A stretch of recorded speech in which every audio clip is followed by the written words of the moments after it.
ನನಗೆ big boss ನೋಡಿ ಅಭ್ಯಾಸ ಇಲ್ಲ ಸರ್, ನಾನು ನೋಡೋದು ಇಲ್ಲ ಸರ್. ನಮಗೆ ಅದು ಅಭ್ಯಾಸ ಇಲ್ಲ, ಅದರಿಂದ ಅದ್ರ ಬಗ್ಗೆ ನನಗೆ ಗೊತ್ತಿಲ್ಲ ಏನಂತ.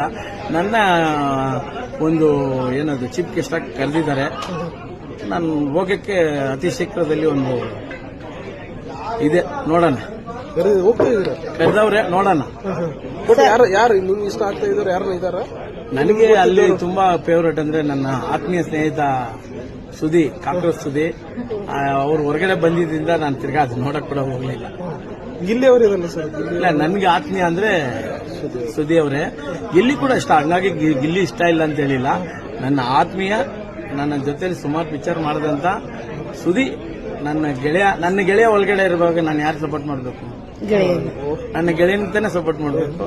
ಅವ್ರು ಹೊರಗಡೆ ಬಂದಿದ್ದಾರೆ, ಇವಾಗ ಹೊರಗಡೆ ಬಂದ್ಬಿಟ್ರು. ಅವರೇ ಗೆಲ್ತಾರೆ ಅನ್ಕೊಂಡು ಐಡಿಯಾ ಮಾಡ್ಕೊಂಡಿದ್ದೆ ನಾನು. ಬಟ್ ಹೊರಗಡೆ ಬಂದ್ರು. ನೆಕ್ಸ್ಟ್ ಟೈಮ್ ನಾವು ನೋಡೋಣ, ಅವ್ರು ಬರ್ಬೋದು. ಇಲ್ಲ, ನೆಕ್ಸ್ಟ್ ಗಿಲ್ಲಿಯ ಕೂಡ ಗೆಲ್ಬೋದು. ಯಾರು ಗೆದ್ರೆ ಕೂಡ ಅವ್ರಿಗೆ ನನ್ನ ಕಡೆಯಿಂದ ಒಂದು ಶುಭ ಇರುತ್ತೆ, ಇದ್ದೇ ಇರುತ್ತೆ. ಜಲ್ಲಿ ಜಲ್ಲಿ ಎಲ್ಲ ಜಲ್ಲಿ. Thank you sir.